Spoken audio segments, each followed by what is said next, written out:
Can you will someone you love back from the brink of death? This is what happened in today's story. Let me explain.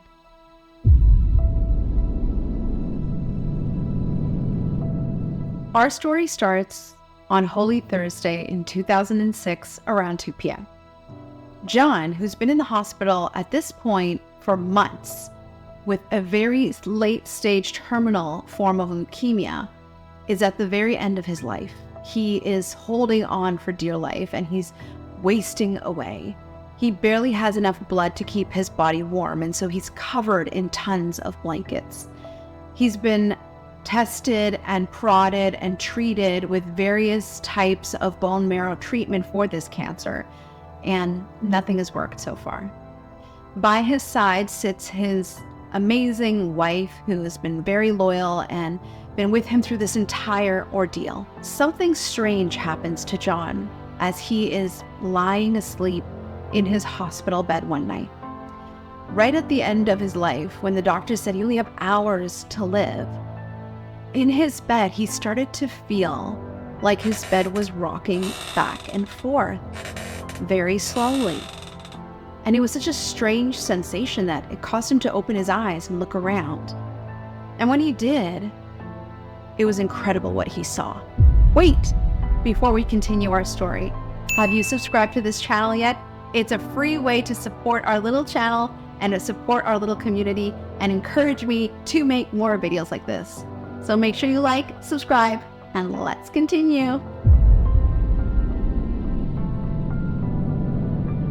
When John opened his eyes after having this strange sensation of rocking back and forth in his bed, he was surprised to see that everything around him was extremely bright, vivid, and alive with color.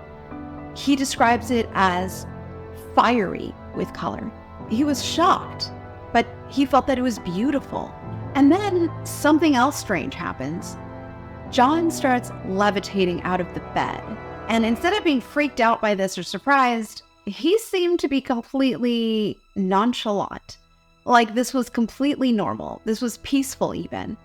He lifts out of his bed and looks down, and he can see his wife still sitting by his bedside and his body. John is dead.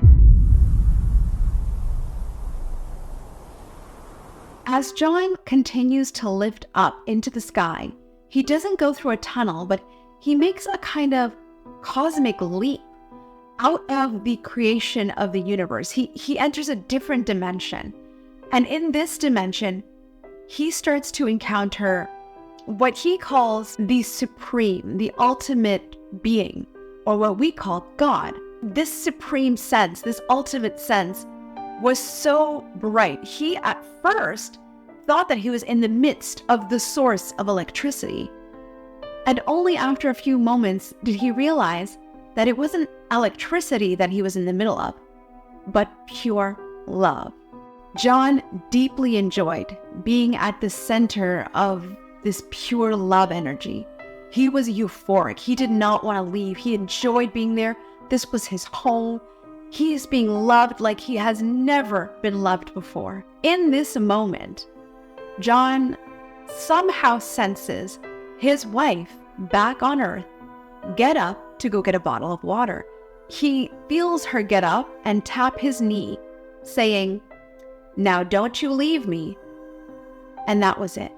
He remembered that they had a deal that they would not leave each other, that they would go to the other side together. And in that instant, John was violently returned to Earth.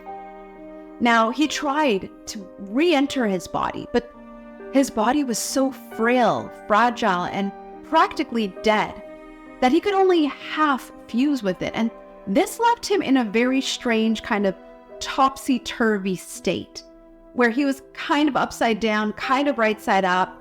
He could see 360 degrees, but everything was jumbled and not in place. His body was actually comatose, but his spirit was kind of in this limbo between death and life. After the weekend, John's oldest son came to visit him. His oldest son happens to be a Native American healer. And John's oldest son comes up to John's bedside and and grabs his father's hand and is taken aback by how lifeless and weak the handshake was. Now, as a result of this, John's son begins a healing ceremony. And John describes this moment as seeing his son pulling out of John these cancerous spiritual pieces. They look like tar, or he describes it as almost squid-like, squid ink. So his son is pulling out these pieces of like squid-like tar out of his father's body. All of this is being seen in the spirit realm.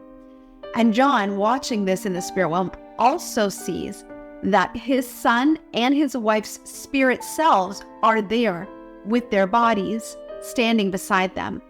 And that out of John's son and wife's body are shooting these beams of light right out of the top of their head all the way into eternity. This goes on throughout the entire healing ceremony. After a few days, John is still in recovery. And out of the corner of his eye, he sees something shadowy. John's in recovery for a few days, and he's starting to see something shadowy approach him. Now, this shadowy thing gets closer and closer with every passing day. It comes out of this tunnel-like thing. And as it approaches him, he starts to feel uneasy. It gets closer and closer and darker as it gets closer. And as it approaches him, he describes feeling more and more selfish. Finally, this black thing fuses with his spirit, and John fully returns to being human. He returns fully to his body and fully back into the world that we currently know. That black, shadowy figure was his ego. And with his ego returned, he is now completely human. John recovered from this episode, but throughout his lifetime, he experienced multiple diseases and maladies that left him very weak and fragile. At one point, he was taking 27 medications at once. The most up-to-date information about John is that he's currently on oxygen and in pain most of the time, but not on a lot of medication, so that's good. Throughout John's experience, he realizes that death is not something to be afraid of. In fact, he's ready and welcomes it when it's his time. And that is what I'm taking away from this story.